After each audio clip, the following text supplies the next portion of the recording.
Sara Dallas, Chair of the NYLA Intellectual Freedom Committee. The NYLA Intellectual Freedom Award is given to an individual, group of individuals, or an organization engaged in activities affecting information access in New York State and furthers the cause of intellectual freedom. The winner of the Intellectual Freedom Award will receive a plaque and a check. It is with great pleasure that I announce James G. Neal, also known as Jim, the recipient of the NYLA Intellectual Freedom Award. Jim is the epitome of an intellectual freedom advocate for the work he has done locally, statewide, and nationally. Intellectual freedom and privacy have been fundamental components of Jim's professional life.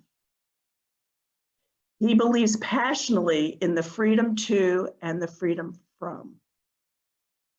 I am fortunate to work with Jim as a trustee on the Freedom to Read Foundation Board and ALA Council.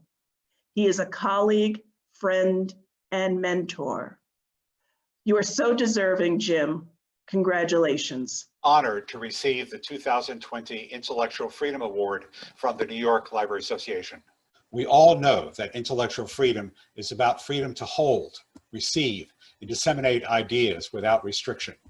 It is freedom of expression, speech, and the press. It is freedom of information and the right to privacy. It is at the core of librarianship. It is about us. Over my 48 years of work in libraries, I have remained a vocal and energetic advocate for intellectual freedom in libraries, communities, and universities. I believe in the words of Isaiah Berlin. We have the freedom to and the freedom from, and both have never been more at risk. I recall fighting in the 1980s against the FBI efforts to gather circulation records about our international students.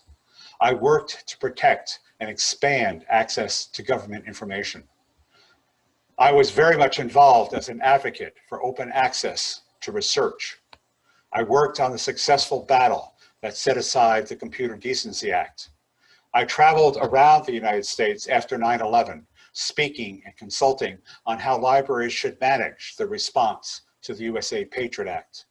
I've worked for over 20 years with the Freedom to Read Foundation on banned books, on intellectual freedom and new technologies, on professional education, on heightened threats to privacy, and on the need to bring social and racial justice into the intellectual freedom agenda. I appreciate so much this New York Library Association recognition and ask that we all continue to advocate and fight for the intellectual freedoms we value.